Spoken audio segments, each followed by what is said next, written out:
Ang init naman dito. Pero go lang ng go, sabi nga ni Rufa. Kaya mo to, Clarice. Pagpapalakas niya ng loob sa sarili. Dumikit sa balat ni Clarice ang init.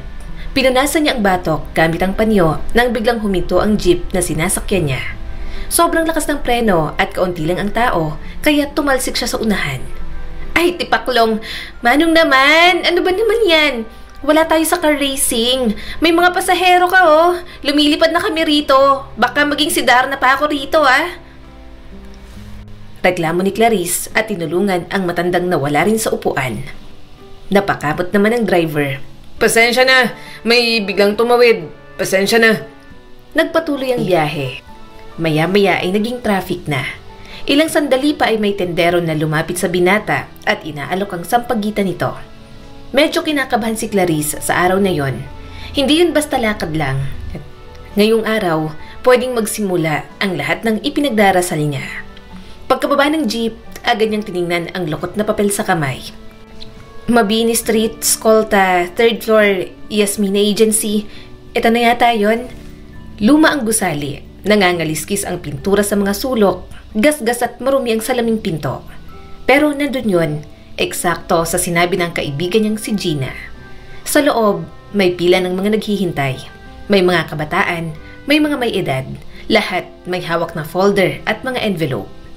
Inayos ni Clarice ang pagkakasabit ng kanyang backpack. Malagkit ang kanyang mga daliri sa pawis. Gayunpaman, sinubukan niyang maging presentable habang nakapila. Next! Sigaw ng isang boses. Makipot ang reception. May basag na tiles ng sahig at lumang stand fan na umiikot habang maingay. Lumapit si Clarice sa desk. Pangalan? Tanong ng babae at hindi man lang tumingin. Sumagot naman siya kaagad. Clarice Ramos. Tinatamad ang daliri ng babae habang nagtatype. First time mag-apply? Opo. Passport mo? Tanong nito. Inabot ni Clarice ang passport at medyo nanginginig pa ang mga kamay. Sa wakas, tumingin ang babae sa kanya. Mukha kang mas bata sa 24. Napangiti si Clarice ng bahagya. Lagi pong sinasabi ng mga tao yan, baby face po kasi ako saka medyo maliit. Umirap ang babae pero hindi na nagsalita. Bahagya siyang kinabahan sa kasungitan nito. Sinulatan nito ang isang dilaw na papel at ibinalik ang kanyang passport. Room 2, orientation, tapos evaluation kay Mr. Javier. Tumango si Clarice. Dumaan siya sa makitid na pasilyo. May ilang poster sa pader katulad ng Work Abroad Now, No Placement Fee, Baguhin ang Buhay sa 3 hakbang. Ang corny naman, pero sabi sa akin may kailangan pa rin akong ilabas dito. Hindi daw totoo yung no placement fee. Mapapagastos pa rin ako. Mahinang pagkausap ni Clarice sa sarili. Tahimik siyang pumasok sa room number 2 at naupo sa isang sulok. Sa paligid, nasa 12 aplikante. Maya-maya'y bumukas muli ang pinto. Pumasok ang isang lalaki, nakaputing polo at may hawak na clipboard. Siguro, nasa late 20s, maayos ang buhok, payat at may kumpiyansa sa sarili na tila natural na pinakikinggan ng mga tao. Magandang umaga! Bati ng binata, sabay ngiti. Ako si Marco. Isa ako sa recruitment coordinators dito sa Yasmina. Makikita niyo pa ako mamaya sa one-on-one interviews pero ngayon ipapaliwanag ko muna ang proseso. Habang nagsasalita si Marco, hindi napigilan ni Clarice na pagmasdan ito. Maayos ang galaw ng mga kamay at malinaw ang boses. Para bang nakita niya na ito pero hindi niya lang matandaan kung saan. Gayunpaman, hindi niya na muna masyadong inisip. Ang focus ni Clarice ang pangarap na makapagtrabaho sa abroad at ngayon ay inaabot niya na. Naalala niya ang pag-iyak ng ina kagabi. Nalulungkot ito sa paghinto niya sa college at pagpasa niya sa mga responsibilidad. Nang matapos magpaliwanag si Marco, tumingin ito sa kanya. Hi Clarice! Nanlaki ang mga mata niya. Kilala mo ko? Napakagatlabi ito at mahinang tumawa. Oo, pero baka hindi mo ko kilala. Saka mataba ako nun at maraming pimples. Schoolmate tayo. Magka-batch. Ikaw ang pinakamaganda sa batch natin. Tumango-tango siya, kaya siguro pamilyar sa kanya si Marco. Gayunpaman, napangiti si Clarice. Medyo natuwa sa sinabi nito na siya ang pinakamaganda. Para namang ewan to, hindi naman. Simpleng maganda lang. Nakangiting sabi pa ni Clarice. Sana matuloy ako sa abroad. Hindi kasi ako nakatapos sa college. Medyo kinakabahan ako sa interview. Bahagyang nawala ang ngiti ni Marco at tila may gumugulo sa isipan. Pero maya-maya bumalik din naman ang ngiti at tumango. Kaya mo yan. Ikaw pa. Ang galing-galing mo. Matapos ang orientation, isa-isang tinawag ang mga aplikante. Nanatiling tuwid ang upo ni Clarice, mahigpit ang hawak sa kanyang folder. Hanggang sa, Clarice Ramos? Tumayo siya, pinunasan ng palad sa pantalon at pumasok sa interview room. May 3 tao roon, isa na si Marco na may maliit na ngiti nang pumasok siya. Nakaupo na roon ang binata at binubuklat ang kanyang application. Tagasan ka? Tanong nito habang binabasa ang papel na para bang hindi nito alam. Pangasinan po, Bayambang, sagot agad ni Clarice. Tumango si Marco. Malayo yun ah. Huminga siya ng malalim. 6 na oras po, nasiraan pa ang bus ng kalahating oras. Hindi ka naman na late. Impressive. Ngumiti siya at mas banayad ngayon. Hindi ka nakapagkolehiyo? Umiling si Clarice. First year lang po, kailangan ko pong huminto. Kailangan ng tulong ng mga kapatid ko. Pumanab po si Papa. Sumeryoso ang mukha ni Marco. I'm sorry. Tumingin sa sahig si Clarice. Okay lang po. Nandito po ako ngayon para magbaka sakali. Tumango si Marco, tila tinitimbang ang mga salita niya. Anong trabaho ang gusto mo sa abroad? Sumagot siyang muli. Kahit ano po, caregiver, tagalinis, factory worker, hindi po ako mapili. Gusto ko lang pong kumita para sa pamilya. Maingat na isinara ni Marco ang folder. Ayos ang mga documents mo. Pero kailangan pa natin ng medical clearance, NBI at training certificate. Tapos, saka tayo magsiset ng final interview. Tumango si Clarice. Aayusin ko po agad. Ingat. Sabi sa kanya ni Marco habang nagsusulat sa notes. Eto ang number ko para kung malito ka sa proseso o may tanong sa forms. Mag-text ka o tumawag kahit off hours. Nag-alinglangan siya dahil napatingin ang mga kasama ni Marco rito. Salamat po, sir. Marco na lang. Sagot nito, sabay tayo. Tumawa naman siya. Sige, Marco. Inihatid siya nito palabas. Magkikita pa tayo, Clarice. Paglabas niya sa gusali, sinalubong siya ng matinding sikat ng araw. Tumigil siya sandali at parang may nagugulo sa kanyang damdamin. Hindi lang dahil sa syudad o sa mga papeles na kailangang ayusin, kundi dahil sa lalaking tumingin sa kanya. Hindi bilang aplikante, kundi bilang isang taong karapat-dapat mapansin. Dahan-dahang huminga si Clarice at naglakad patungo sa pinakamalapit na photocopy shop. Malayo pa ang kanyang mga pangarap. Pero ngayon, sa unang pagkakataon, may munting liwanag sa kanyang dibdib. May pag-asa at patuloy siyang kakapit doon. Sa mga sumunod na linggo, mahigpit ang pagkakayakap ni Clarice sa brown envelope habang muling tumutungtong sa gusali ng agency. Sa pagkakataong yon, hindi na gaanong nanginginig ang kanyang mga kamay. Bit-bit niyang photocopy ng iba pang requirements na mayroon siya. Kulang pa yon pero pwede namang i-follow up na lang. Lahat ay maayos na nakasalansan sa loob.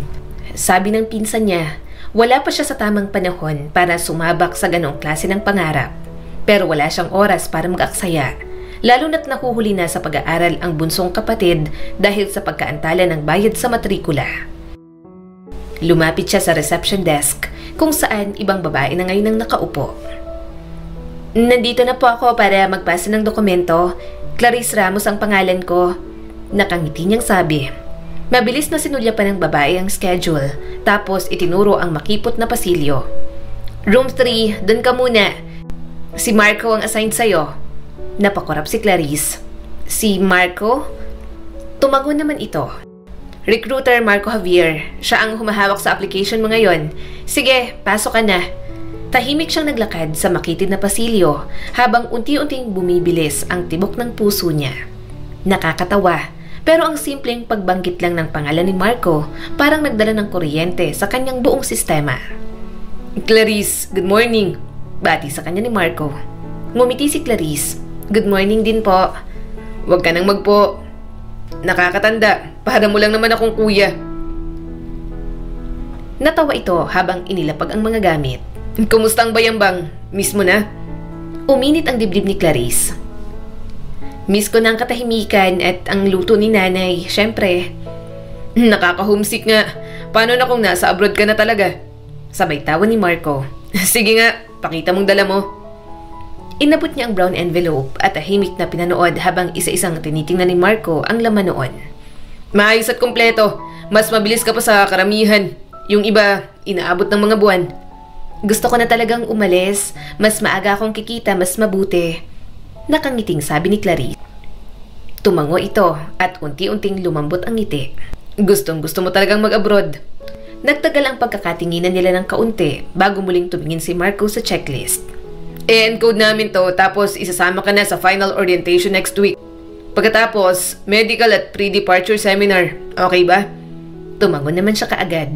Okay na okay. Mahinang tumawa si Marco. Gutom ka na ba? Lagpas na sa tanghalian. May 20 minutes pa bago magsimula ang orientation. May oras ka pa.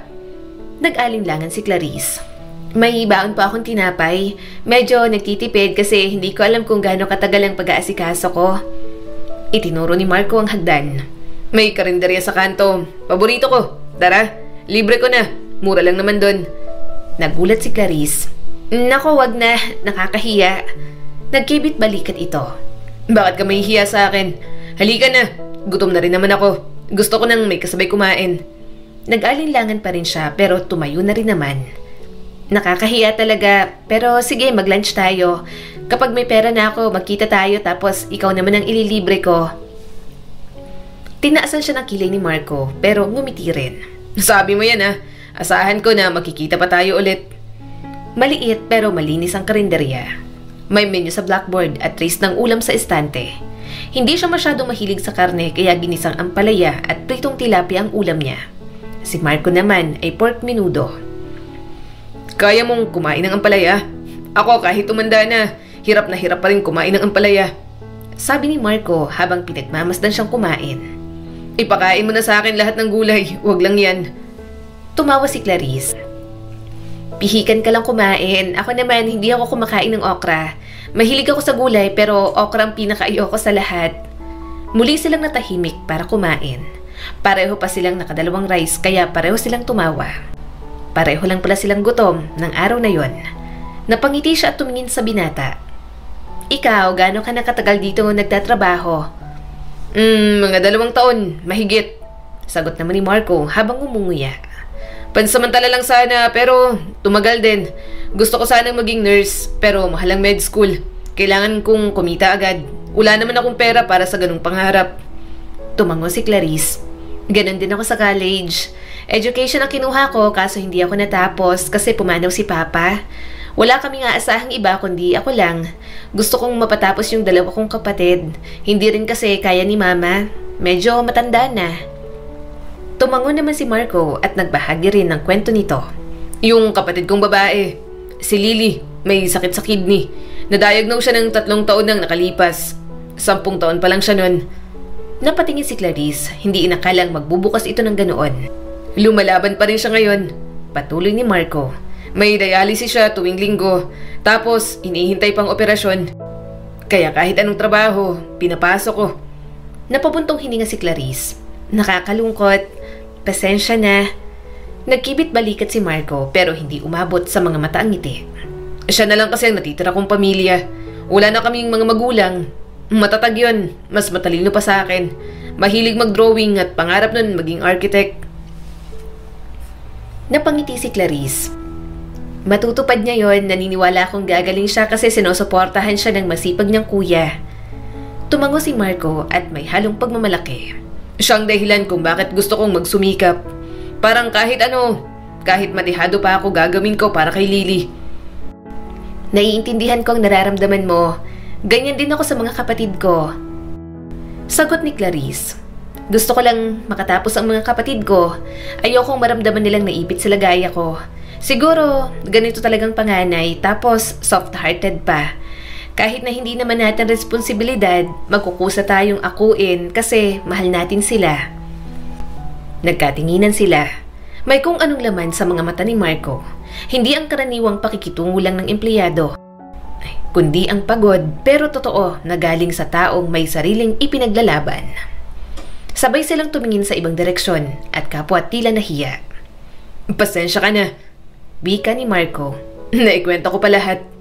Ako rin naman, masaya ako na nag-share ka, sagot ni Clarice. Tiningnan ni Marco ang relo. 10 minuto na lang, balik na tayo.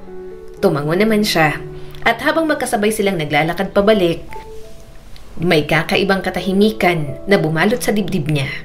Baka dahil sa pagkain, baka dahil sa kwentuhan nila, o baka dahil lang sa simpleng katotohanan na mula nang lumuwas siya sa Maynila, hindi na siya nag-iisa. Sa mga lumipas na araw, nag-asikaso pa si Clarice ng ibang requirements. Pagod na pagod siya. Mula sa maagang biyahe, galing sa masikip na apartment ng pinsan niya sa Pasay hanggang sa mahabang pila sa klinik para sa medical. Bago pa man siya makaupo, nag-vibrate ang kanyang cellphone. Pagkatapos ng blood test, pumila ka sa window 4 para isumiti yung resibo ng stool at urine sample mo. Tapos, balik ka rito para sa embassy pre-checklist. Ayos ba? Tanong sa kanya ni Marco na sinamahan pa siyang magpa-medical. Tumango si Clarice. Parang andali kapag ikaw ang nagsasabi. Napangiti si Marco. Madali naman talaga kapag may nagpapaalala sa'yo. Swerte mo, day off ko ngayon kaya nasamahan kita. Magaan ang tono ng binata sa kanya. Hindi yun yung tipong artistahin pero may tahimik na appeal, mahinahon, mabait at maalaga. Mga katangi ang hanap ni Clarice sa isang lalaki. Kay Marco niya nakita. Marco, tawag niya rito. Tumingin ito sa kanya. Ano yun? Ginagawa mo ba to sa lahat ng aplikante ng agency? Yung mga paalala, pagkain, saka pagsama sa akin. Napakurap ito at saglit na nawala ang ngiti. Hindi lahat. Napakamot ito sa batok. Crush kita, high school pa lang tayo. Gusto ko lang magpa-impress. Pero syempre, gusto talaga kitang tulungan dahil magkakilala tayo. Type pa rin kita hanggang ngayon. Hindi niya alam kung anong isasagot. Crush pala siya ng binata. Kaya naman pala may paghanga palagi ang pagtingin to sa kanya. Agad itong tumayo. Sige na, magpatuso ka na sa klinik. Tumawa siya habang tumatayo na rin. Magpapanggap ba akong hindi naapektuhan ngayong inamin mong crush mo ko? Napakagatlabi si Marco at mahinang tumawa. Huwag mo nang masyadong isipin. Sige na, pumunta ka na ron. Kinahapunan, matapos ang nakakapagod na pag-aasikaso ng mga clearance na kulang pa niya at ang mga test na hinihingi, nakapagpahinga na rin siya sa wakas. Nakasandal si Marco sa poste at abala sa pag-scroll sa cellphone. Pagkakita sa kanya, agad itong umayos ng tayo. Kumusta? Tinaas niya ang dalawang hinlalaki. Hindi ako umiyak, pero nakakapagod na. Ngumiti naman si Marco at ito na ang nagbitbit ng mga dala niya. Mukhang kailangan mo ng pagkain. Kumain na tayo. Magkasabay silang naglakad, binaybay ang masikip na bangketa ng lungsod. Bitbit ni Clarice ang mga dokumento, habang si Marco naman ang may hawak ng kanyang bote ng tubig at sakbit ang bag niya. Mabagal ang kanilang lakad at walang pagmamadali. Maya-maya'y nakahanap na sila ng karinderya na pwede nilang kainan. Gusto ni Clarice na siya ang magbayad, pero hindi naman siya hinayaan ni Marco. Dati akong nagdala ko ng tusok-tusok kasama ang kapatid ko sa labas ng school niya. Kaya madalas akong absent nun. Nahihiya pa ang kapatid ko nun. Ngayon, namimiss niya na raw yung tunog ng kawali at mga estudyanteng bumibili. Iyon kasi ang kinabubuhay namin nung mga bata pa kami. Kwento ni Marco sa kanya. Napatingin si Clarice. Ang sipag niyo pareho. Tumango naman ang binata. Oo, lalo ng kapatid ko sa bahay. Ang linis sa bahay nun. Kapag nagkalat ako, binubungangaan ako. Kaya lang, lagi siyang nasa ospital ngayon. Pero siya pa rin ang pinakamalakas ang boses sa bahay namin. Pagkatapos kumain, nakarating sila sa terminal. Rumaragas ang mga bus, mausok ang paligid ang bumungad sa kanila. Inihatid siya ni Marco papalapit sa pila. Uuwi na muna kasi siya dahil kailangan niya pang magdalhin siya ng pera para may pandagdag sa gastos. Aalis na ako, mahina niyang sabi. Tumango si Marco at isang hakbang na umatras. Ingat ka, text mo ako pag nakauwi ka na. Gumuhit ang ngiti sa mga labi ni Clarice. Oo, ete-text kita. Tumalikod na siya at sumakay sa bus habang yakap ang kanyang bag. Umupo siya sa upuang malapit sa bintana at sumilip sa ibaba. Nandoon pa rin si Marco. Nakatitig ito sa kanya at bahagyang kumaway. Nang kumaway siya pabalik, napangiti ang binata. Ang imahe na yon nanatili sa puso niya hanggang sa pag-uwi. Nang makadalhin siya si Clarice ng pera, lumuwas na ulit siya ng Maynila para ipagpatuloy ang ginagawa. Kaya lang, kung kailan palong-palo siyang mag-asikaso, wala namang tigil ang ulan. Gayunpaman, tuloy pa rin si Clarice kahit na maging basang sisiw pa siya.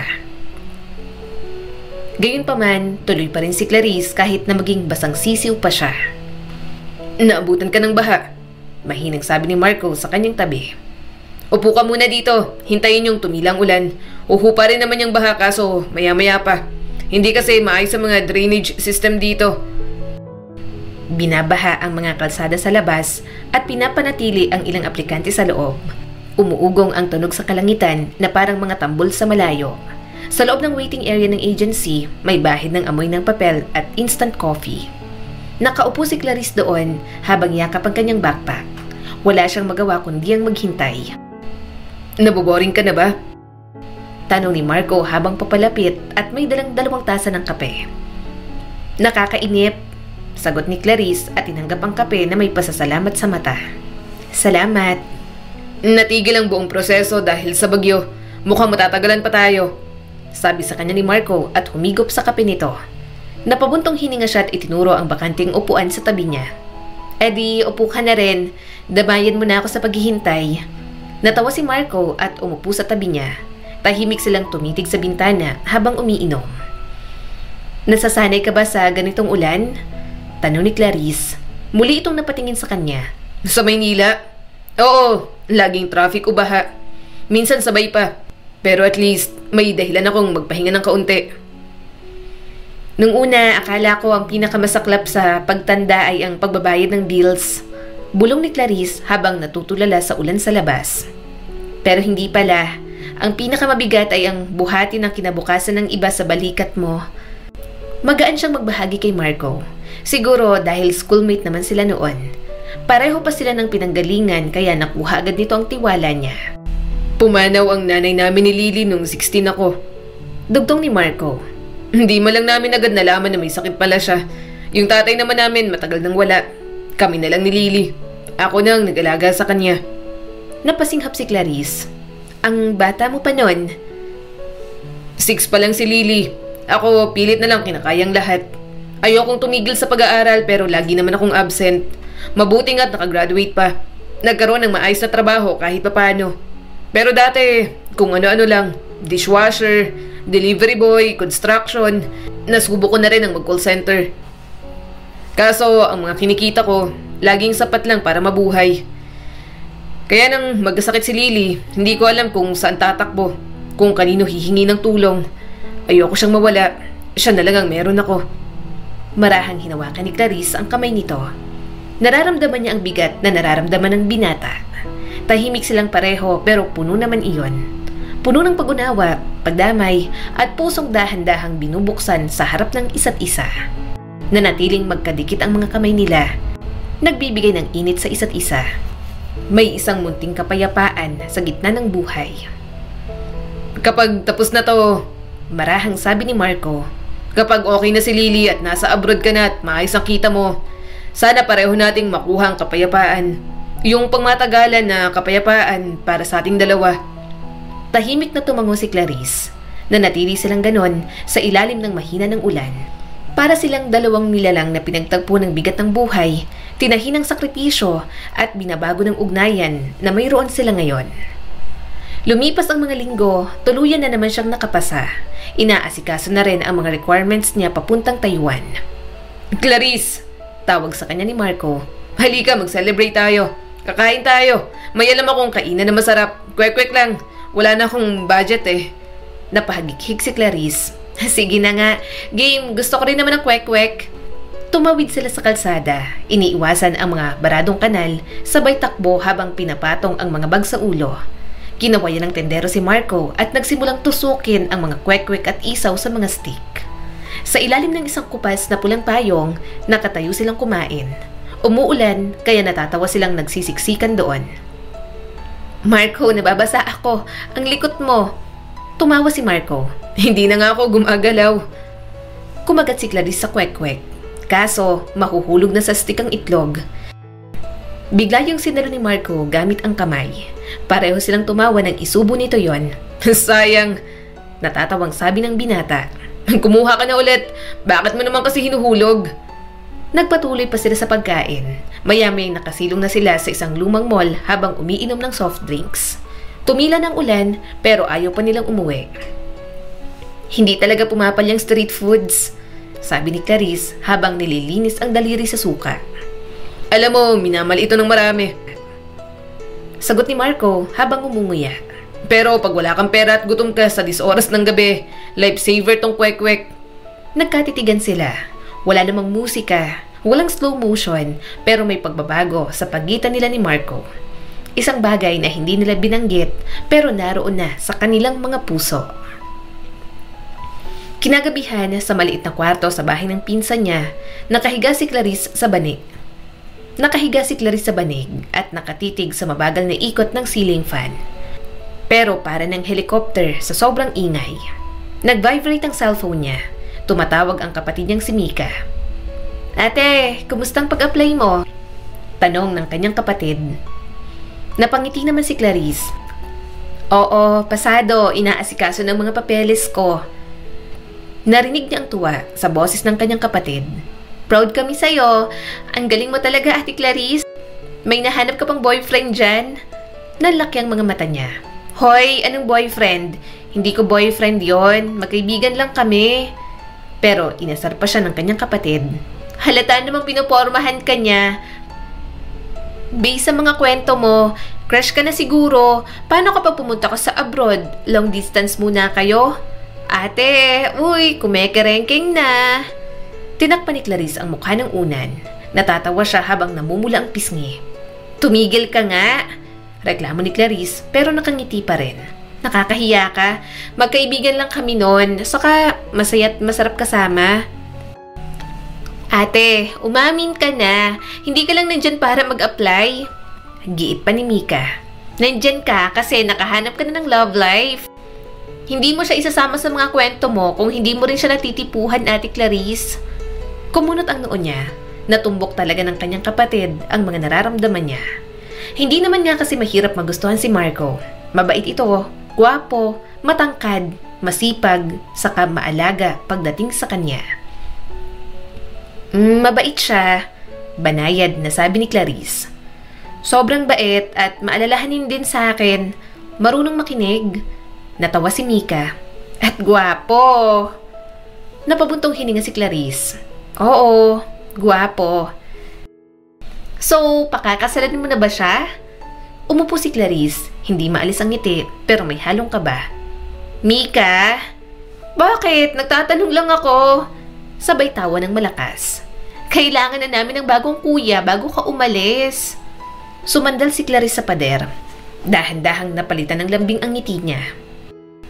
Tumawag lang talaga kayo para mang-asar sa akin, ano? Basta, ewan ko, iba siya.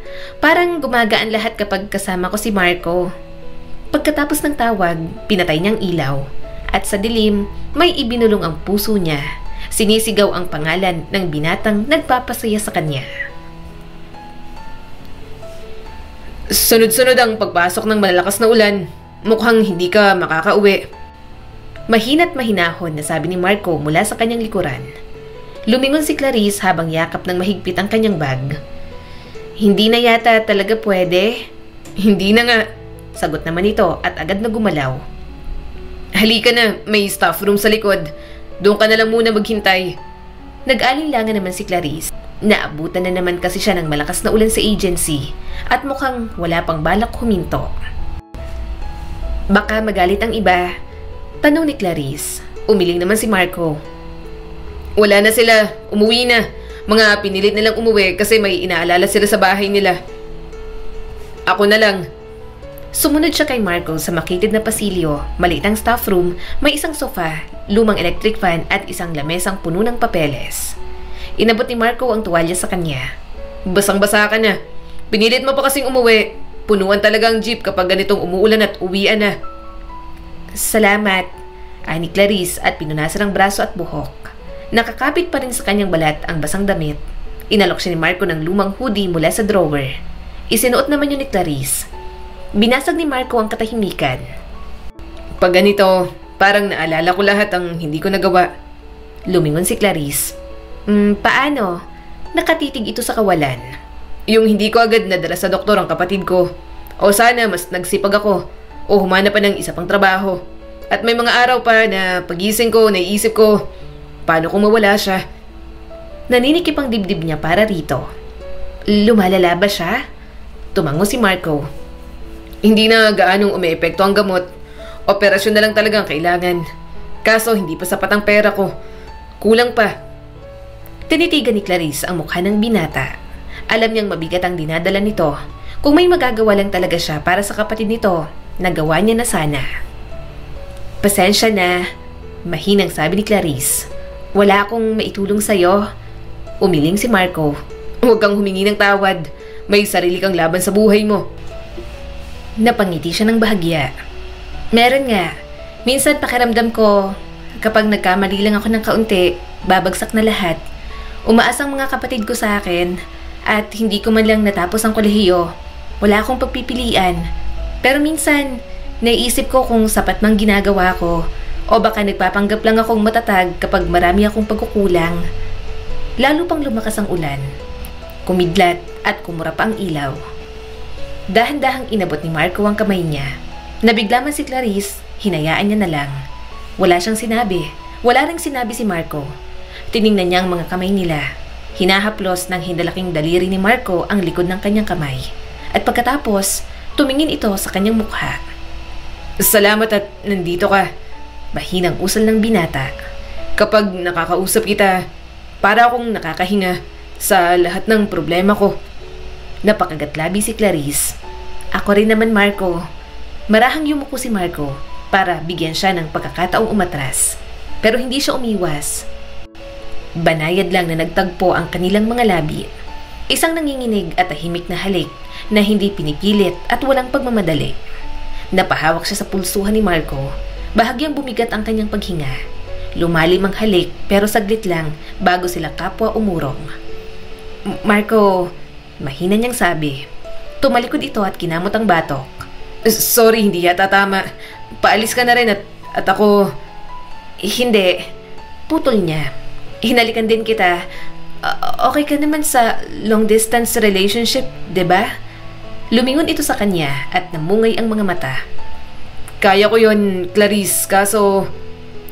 Kaso ano? Tinitigan siya ng mabuti ni Marco. Maya-maya niyakap na lang siya ng binata. Yumakap din naman si Clarice.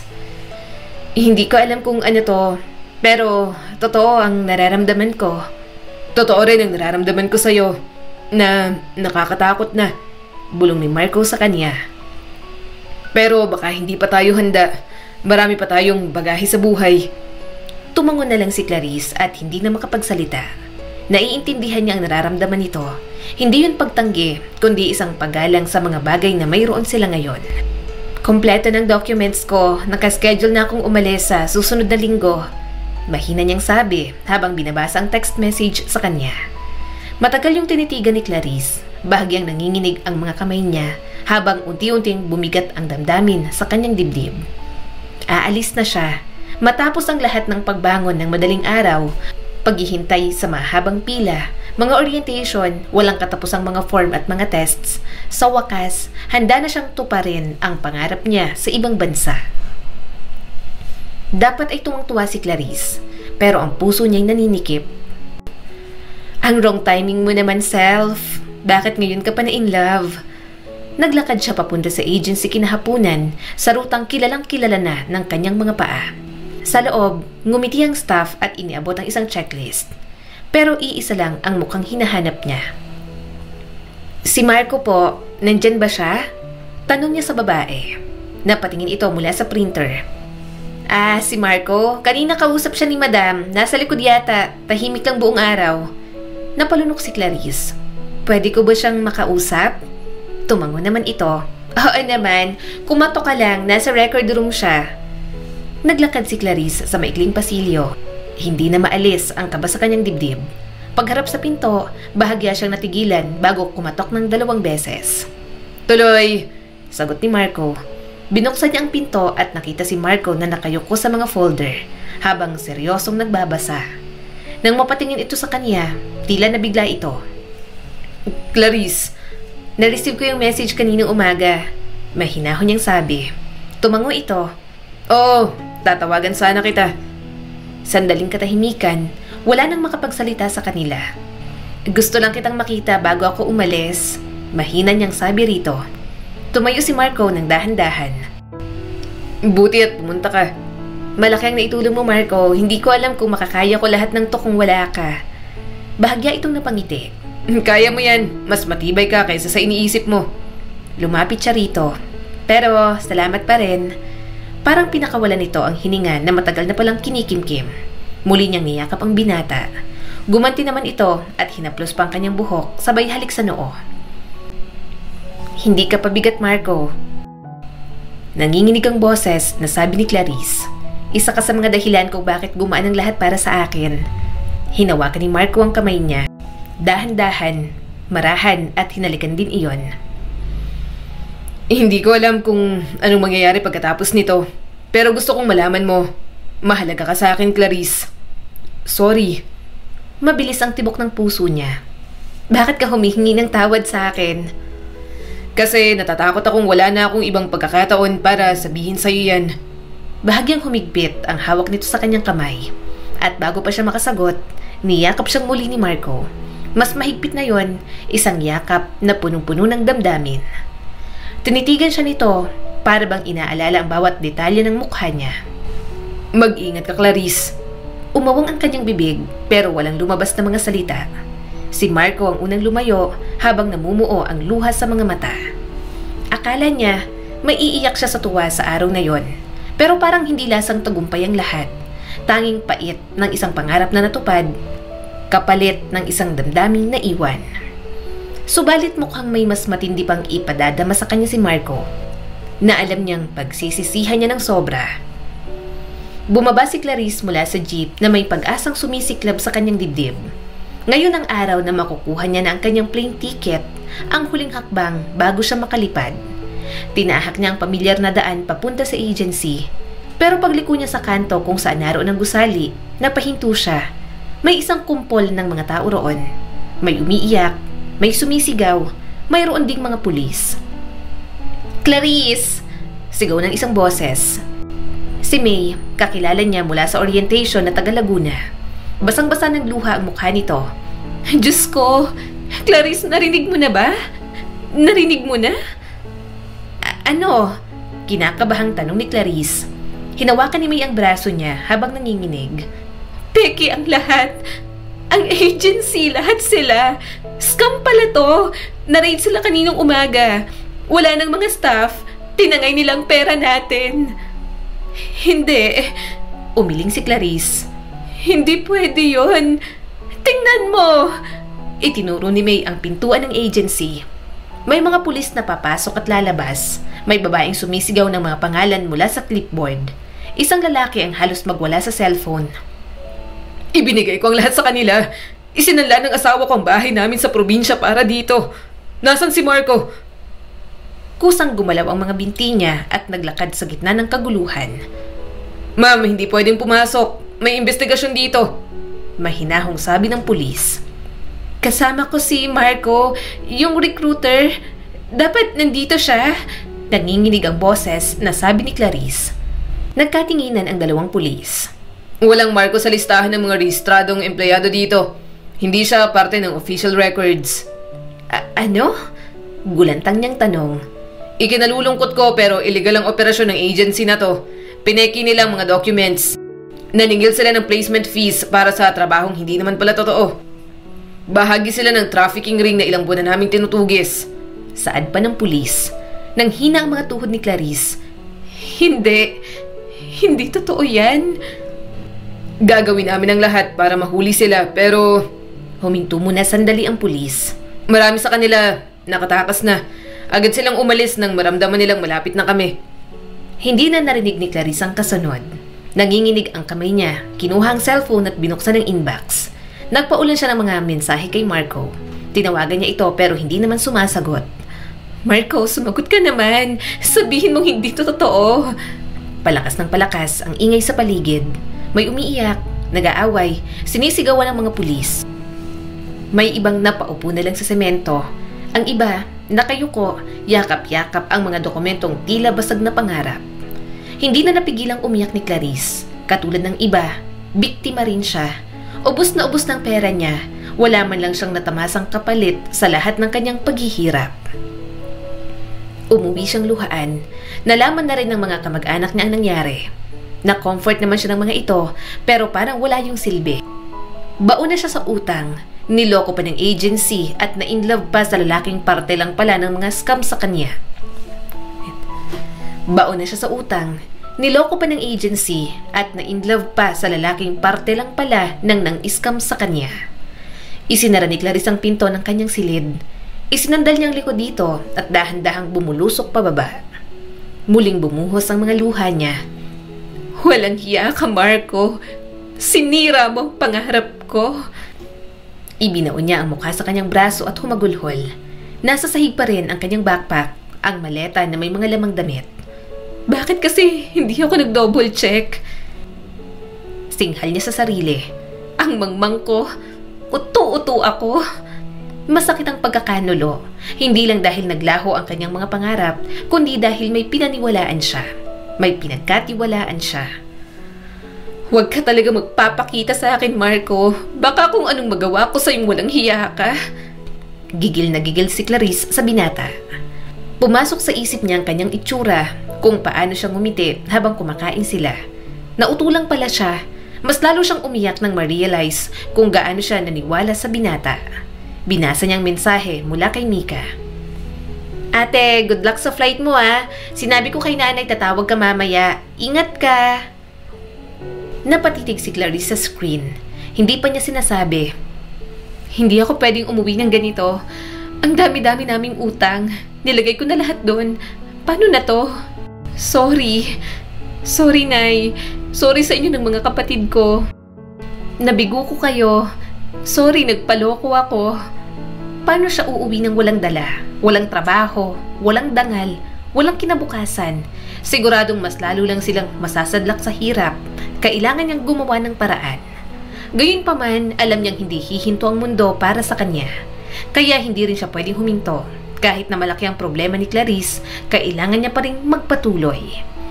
Subalit sa lahat ng mga nangyari, isang pag-asa ang darating sa kanyang buhay. Hindi niya inaasahan yon. Wala sa mga ideya niya na may gagawing malaking pabor si Marco para sa kanya. Nag-vibrate ang cellphone sa tabi niya. Napabuntong hininga siya, pinunasan ng pagod na mga mata at kinuha iyon. Kumunot ang kanyang noo sa email na natanggap. Binasa niya ang unang parte. Subject, Overseas Employment Interview, confirmed from GemAsia Recruitment International to Clarice Pascual. Nalaglag ang kanyang panga. Pumikit siya, dumilat at binasa yung muli. Ano to? San galing? Your name is on the final shortlist for employment under our Care Assistant Program in Taiwan. Please report for a virtual interview on Friday, 10 a.m. Basa niya pa sa mga nandoon. Kumunot palalo ang noon ni Clarice. Nakasaad doon na kompleto ng requirements niya. At last week lang na-receive ang mga dokumento. At pinasa yon ng walang iba, kundi si Marco. Marco? Usal niya sa pangalan ng binata. Niloko niya ako ah. Bakit niya gagawin to? Bakit niya pinasa sa ibang agency ang requirements ko? Binasa niya ulit ang message. Hindi talaga siya makapaniwala. Hindi niya alam kung ano ang dapat maramdaman.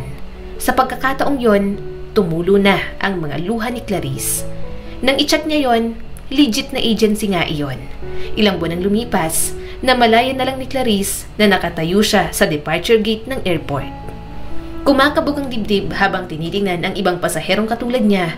May mga mukha ng pag-asa, takot, pananabik. Hindi pa rin niya sinasabi sa pamilya niya ang nangyaring naunang pandoloko. Gusto niyang hintayin muna na lumipad ang eroplano. Kapag totoo na talaga ang lahat at okay na siya sa ibang bansa. Binuksan niya ang cellphone at naiwan ang huling mensahe para kay Marco. Paalis na ako ng bansa. Salamat. Hindi ko alam kung mababasa mo to, hindi ko alam kung sasagot ka. Pero naniniwala akong nagmamalasakit ka sa akin kahit nagawa mong lokohin kami. Malaking bagay ito para sa akin. Pero sana hindi ka na magpakita pa.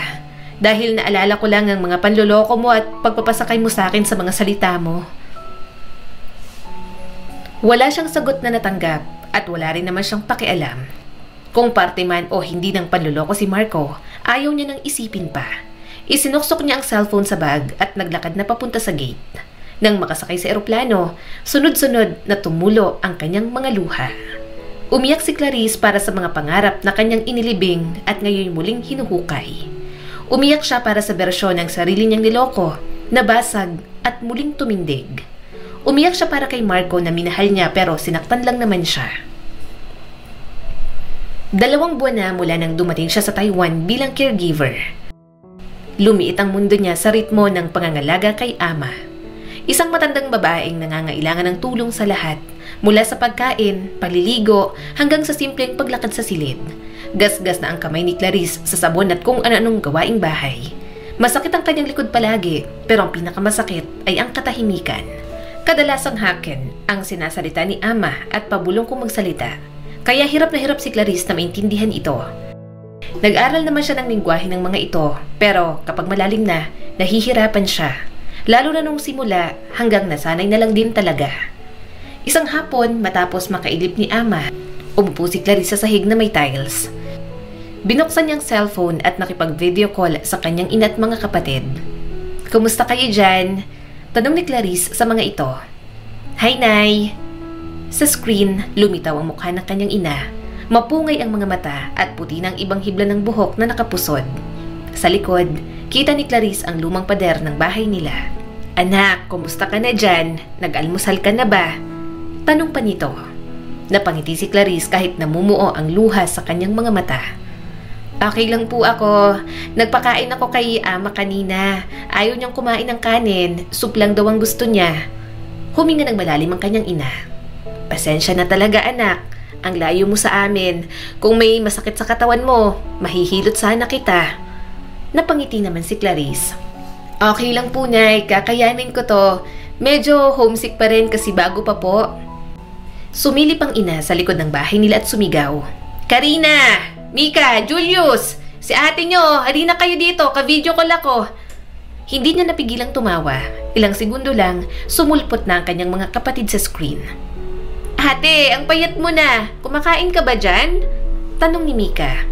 "Oy, kumakain ako, no?" Nakangiting sagot ni Clarice. "Ikaw, nag-aaral ka pa rin ha, Mika. Ang mga kapatid natin, bantayan mo yan. Lalo na yung si Julius. Mamaya nakabuntis ng lalaking yan." "Ate, hindi. Mabait naman si Julius. Mataas ang score sa math." Pagmamalaki ni Mika habang kinakaladkad si Julius para mahagip sa screen. Kumaway ito, nahihiya, tapos biglang tumakbo papalayo. Pinagmasdan ni Clarice ang mukha ng mga kapatid. Namimiss niya talaga ang mga ito. Kapag nakakausap niya, gumagaan kahit papaano ang kanyang kalooban. Matapos ang tawag, nanatili siyang nakaupo roon. Wala pa ring balita kay Marco mula nang i-raid ng otoridad ang Peking Agency. Lagi na lang itong bumabalik sa isip niya, pero pilit niya na lang itinataboy. Nagpatuloy na lang si Clarice sa mga gawaing bahay. Maya-maya ay magigising na rin naman si ama. Sa pagiging OFW, marami na rin naman siyang nakilala. Kaya kahit paano, nagkaroon ng outlet ang kanyang stress. Isang beses, may kapwa Pilipina siyang nadaanan at tumabi sa kanya. "Bago ka lang dito sa Taiwan?" Tanong ng babae. 2 buwan pa lang," sagot ni Clarice. "Ikaw?" 5 taon na, caregiver din. Magastos kasi ang buhay sa Pinas, 'di ba?" Tumango si Clarice. "Sobra po. Ang mahal din ng mga bilihin, kaya bala ko pong magtagal dito at kung papalarin ay mag-cross country. May 3 akong kapatid. Ako lang pong inaasahan nila kaya kayod kalabaw talaga." Ngumiti ang babae at para bang pamilyar sa sakit na yon. "Lahat tayo may ganyang kwento. Pero alam mo, kahit mahirap, sulit naman ang sakripisyo." Mahinang tumawa si Clarice. "Opo, totoo po yun." Nagpalitan sila ng numero. Sa unang pagkakataon nang mapadpad siya roon, hindi na siya ganoon kalungkot. Napabilang din naman kasi siya sa mga supporting group ng mga OFW na katulad niya. Kaya naibsan kahit papaano ang pagka-homesick ni Clarice. Isang gabi, nakaupo si Clarice sa kama niya at nagpapahinga. Kumakalam ang kanyang sikmura. Hindi na muna siya kumain, pero ayos lang. Nag-iipon kasi siya para sa pag-a-apply niya sa Canada at kapapadala niya lang din ang pera sa pamilya sa Pilipinas. Kaya nagtiyaga na lang siya sa mga ngut-nguting pasalubong ng mga kababayan niya na saglit na umuwi ng Pilipinas. Maya-maya biglang tumawag ang kanyang nanay. Mabilis niya yung sinagot. Lumitaw ang mukha ng kanyang ina sa screen. Nabumugto ang mga mata at halatang natataranta. Nanay? Bati ni Clarice. Bakit po? Anong problema? Nanginginig ang labi ng kanyang ina. Anak, salamat at dumating na yung pera. Salamat talaga, kaso napakurap si Clarice. Bakit po? Anong nangyari? Si Julius, nabundol ng tricycle habang tumatawid sa kalsada. Nanginginig ang tinig nito. Dinala namin sa ospital. May x-ray, may bali na kailangan daw i-cast ng ilang buwan. May pasa at namamagari ng braso. Pero yung gamot, yung mga tests anak, yung pinadala mo ang ginamit ko. Wala na kaming panggastos. Hindi namin alam kung saan kukuha. Wala akong ipon dito. Kababayad ko lang sa matrikula ni Mika. Humigpit ang hawak ni Clarice sa kanyang cellphone. Huwag ka pong mag-alala, Nay. May kaunting ipon po ako rito. Kikita pa rin naman. Pwede ko po bang makita si Julius? Umikot ang screen habang inilalapit ng kanyang ina ang kamera. Nakahiga si Julius at may unan sa ilalim ng paa. May makapal na puting benda sa braso nito. Ate, mahinang sabi nito. Sorry, hindi ko ginagamit ang utak ko. Namuo ang luha sa mga mata ni Clarice. Tinakot mo ako, Julius. Wisit ka. Huwag mo nang uulitin yun na. Mag-ingat ka naman. Promise, sorry talaga ate. Napagastos ka pa. Umiiyak na sabi nito. Bumalik sa mukha ng kanyang inang screen. Anak, sorry talaga. Wala yun ma. Masaya ako't nakatulong ako. Sa kakapatid ko po si Julius. Hindi ko naman po pwedeng pabayaan. Saad niya pa at binibilang na ang kanyang naipong pera. Huwag mong sabihing wala yon. Sagot ng ina. Ginagawa mo yung bagay na hindi ko nagawa. Nag-usap pa sila ng ilang minuto. Mas magaan, may halakhak at maraming ulit na pagpapalakas ng loob na okay na si Julius. Nang matapos ang tawag, muling nanahimik ang kwarto. Tinitigan ni Clarice ang itim na screen ng cellphone. Dahan-dahan siyang yumuko at inilapat ang noo sa kanyang mga tuhod. May luhang lumandas doon dahil sa pagod at pagkaubos.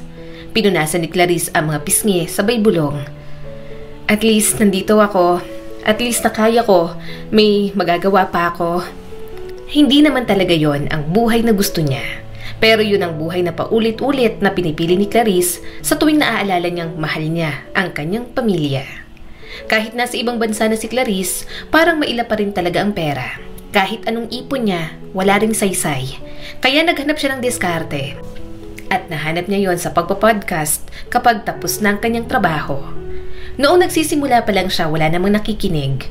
Gusto niya lang maging outlet para maglabas ng sama ng loob. Pero dahil nakikinig ang supporting group kung saan siya kabilang, kumakalat na rin. Sinishare na rin sa iba, kaya may mga nakikinig na talaga. So, ang pag-uusapan natin ngayon ay tungkol sa mga manloloko. So, ang title for tonight's podcast is OFW Real Talk, mga hindi sinasabi sa'yo. Okay, part 1 lang muna to. Kasi medyo napagod ako sa pag-aalaga kay ama kanina. Medyo natawa pa siya sa kanyang mic. Kung nangangarap kayong magtrabaho sa ibang bansa, basahin niyo muna itong isi-share kong link sa caption bago kayo pumasok sa kahit anong agency. Paalala niya sa mga ito. Bigla niyang naalala si Marco. Mahina na lang siyang tumawa. Tinulungan siya ng binata na makaalis at hindi makasama sa mga naloko.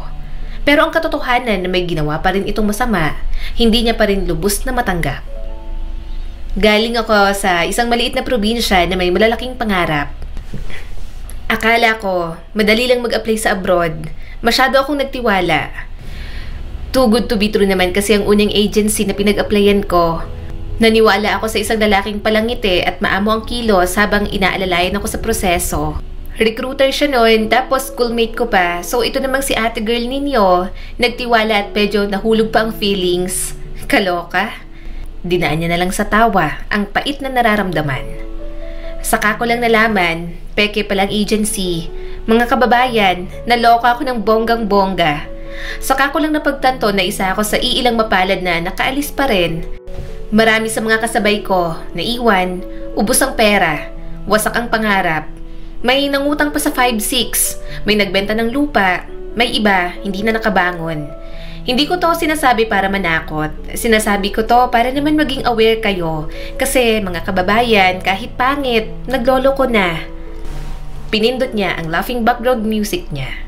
Tiningnan niya rin ang kanyang camera at baka hindi na yun maayos. Hindi naman siya masyadong maingay. Bingi rin naman kasi ang matandang inaalagaan niya at silang dalawa lang ang nandoon.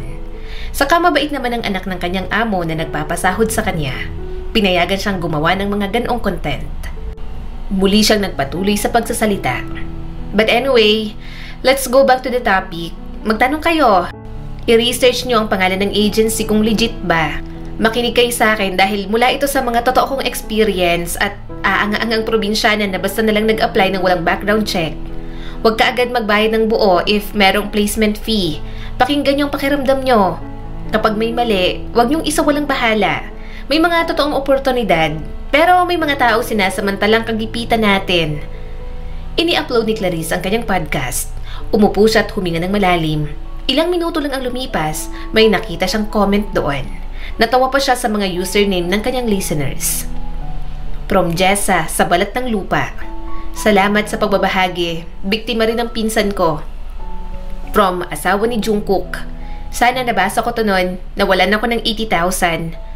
From Char lang to. Umiiyak ako, kwento ko rin to. Binasa niya lahat, isa-isa. Pero may isang mensahe na hindi niya maalis sa isip. Binasa niya yun ng malakas. Ikaw ang nakaalis sa lahat ng kasabay mong na-scam? Bakit ikaw lang? Nanginginig ang kamay ni Clarice. Bakit nga ba siya lang? Hindi siya tumigil sa pagtatanong sa sarili. Bakit siya tinulungan ni Marco? Bakit hindi pati ang iba? Pinili ba siya dahil sa konsensya? Dahil sa pagmamahal? O pareho? Hindi niya alam, pero kailangan niyang maniwala na may kahulugan ang ginawa ni Marco. Huminga siya ng malalim at hindi na yun masyadong inisip. Pinalawak niya na lang ang channel niya. Clarice Ramos, OFW Real Talk ang pangalan ng kanyang sariling website. Kapag ginagawa niya yon, nababawasan ang kanyang lungkot. Feeling niya may kausap pa rin siya. Ang buhay abroad ay hindi glamorous. Alam niyo naman siguro. Inayos ni Clarice ang kanyang microphone. Kapag OFW ka, marami kang mamimiss na special occasion ng family members na naiwan sa Pilipinas. Hindi naman kasi tayo mayaman katulad ng iba na uuwi kung kailan gusto. Kaya minsan, maiiyak ka na lang kasi wala ka sa tabi nila. At isa pa, nagtatrabaho ka rito sa ibang bansa, hindi para magbakasyon. Nakakainggit, 'di ba? Dumadayo sa ibang bansa ang iba para mag-relax. Tapos tayo, para magpagod lang. Pero isipin na lang natin na part ng growth natin bilang tao yon. At pwede nating ma-discover na mas strong pala tayo kaysa sa inaasahan natin. So umaga, nagtatrabaho siya ng maigi. Nagluluto, gumagawa ng gawaing bahay at nag-aalaga kay ama. Kapag good mood ang anak nito, binibigyan din siya ng kaunting bonus. Kaya may naipapadala siya. Nakakapagpadala siya ng sobra. Mas nakakatulong pa ng unti-unting kumita.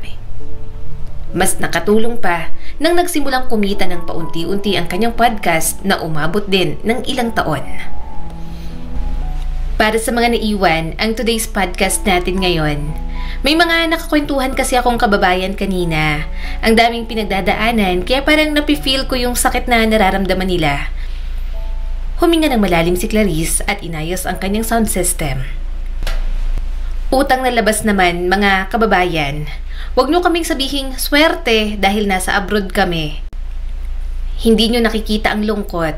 Hindi nyo alam ang pagtulog sa tabi ng hindi kakilala, ang pagsisilbi sa pamilyang ni minsan hindi nagpapasalamat. Mukha kaming masaya sa mga post namin, pero kapag nandito kami, parang araw-araw, gusto na lang naming maglaho at parang tumigil ang mundo para sa amin. Malakas ang dating ng kanyang mga salita Ang comment section niya nagiging kanlungan ng mga taong gustong maglabas ng kwento. Hindi man kalakihan ang kita niya, nakatulong pa rin naman hindi lang pinansyal kundi sa emosyonal na aspeto. At sa kakaibang paraan, ang bagay na sumira sa kanya ang siya ring nagbigay ng layunin para sa kanya. Mabilis na lumipas muli ang mga taon. Pagkatapos niya sa Taiwan, sa awa ng Diyos, nakalipat na siya sa Canada. Doon niya ipinagpatuloy ang trabaho bilang caregiver. Pero alam niya namang hindi magiging panghabang buhay iyon. Nakatapos na sa pag-aaral sina Mika at Karina. Ang bunso naman na si Julius, pagtutulungan na lang nilang pag-aralin na magkakapatid. Kaya may malaki na rin naman siyang naipon kahit papaano. Tatapusin niya lang ang huling kontrata bago umuwi sa Pilipinas. Ate Clarice! Malakas na sigaw ng kanyang kapatid na si Karina. Tumakbo palapit ang nakababatang kapatid niyang si Julius. Hindi na ang payat at sakiting binatilyong minsang napilay matapos ang isang aksidente. Malaki na ito ngayon, matipuno at nakasuot ng puting uniform dahil nag-aaral ng nursing. Binuksan ni Clarice ang mga bisig niya at niyakap si Julius ng mahigpit. Akala ko ba hindi ka sasama sa pagsundo sa akin? Tumawa naman ito. Ate, hindi ko matiis. Gusto kong sumama sa pagsalubong sa'yo. May pasok pa nga ako. Absent na lang. Bahala na. Bastang mahalaga, nandito ka na ate. Mahina naman siyang tumawa. Lumapit sa kanya si Mika. Ate, sobra ka naming na-miss. Isa-isa, niyakap siya ng kanyang pamilya. Tinulungan siya sa mga dala niyang gamit. Sabay-sabay pang nagsalita, kaya halos sumabog na ang pandinig niya sa mga makukulit pa rin na mga kapatid. Akala ko hindi na darating ang araw na to. Umiiyak ang kanyang ina habang nagpupunas ng luha. Etong si Karina at Mika, may trabaho na dahil sa'yo. Napangiti naman si Clarice. Dahil din po sa inyo kasi sinusuportahan natin ang bawat isa. Kaya kung anong meron po tayo ngayon, deserve po natin. Pinagmamasdan niya ang mas maliwanag na mukha ng mga mahal niya. Ang mga gabing walang tulog, ang kagutuman na nalipasan at ang lahat ng pagod na uwi sa maginhawang buhay na mayroon sila. Sa mga sumunod na araw, binisita niya ang cafe na kabubukas lamang. Pinamanage niya muna yon sa kanyang mga kapatid pero matagal na siyang nagpatayo ng negosyo. Gusto niya na yon ang maging source of income niya at pagkaabalahan ngayong nakauwi na siya sa Pilipinas. Malapit yon sa mga university kaya hindi rin nawawalan ng customers. Naalala ko pa nung nagbebenta ka ng banana Q sa high school, sabi ng kanyang ina. Ngayon may coffee shop ka na anak. Ngumiti si Clarice ng magalang. Kaya nga po nay, hindi rin po ako makapaniwala. Pinagmasdan siya ng kanyang ina. Itinayo mo to gamit ang sarili mong pagsusumikap anak. Pinag-aral mo ang mga kapatid mo. Anak, bakit hanggang ngayon mag-isa ka pa rin? Natawa naman si Clarice ng marahan bago umiling. Nay, single ka pa rin. 30 ka na. Maganda, mabait. Pwede kang pumili kahit sino. Sabi pa nito. Bumaba ang boses ni Clarice. Takot po akong maloko ulit. Napabuntong hininga ang kanyang ina. Matagal mo pa rin palang bit-bit yan. Hindi niya na itatanggi. Wala naman siyang lihim sa mga ito. Nakikinig ang pamilya niya sa bawat podcast na mayroon siya. Kaya alam ng mga mahal niya sa buhay ang nangyari noon sa kanya noong nag-a-apply pa lang siya. At alam ng mga ito kung ano ang ginawa ni Marco sa kanya at para sa kanya. Tumango si Clarice. Hindi lang naman po si Marco ang dahilan kundi ako rin. Kung paano ako natiwala agad, kung paano ako nahulog. Baka maging ganun lang po ulit tapos sa maling tao na naman. Pero bumangon ka. Bulong ng kanyang ina at hinawakan ng kamay niya. At tingnan mo kung nasaan ka na ngayon. Anak, huwag mong hayaang takot ang magsara sa puso mo. Tiningnan ni Clarice ang mesa. Naalala niya ang mukha ni Marco.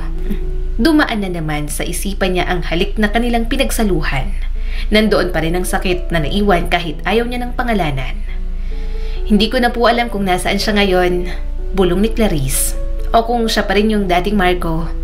Hinawakan ng kanyang inang kamay niya. Minsan, ang pag-ibig ay nagsisimula sa sakit. Pero ang tunay na pag-ibig, lumalago sa pagpapatawad. Sana tandaan mo yan anak.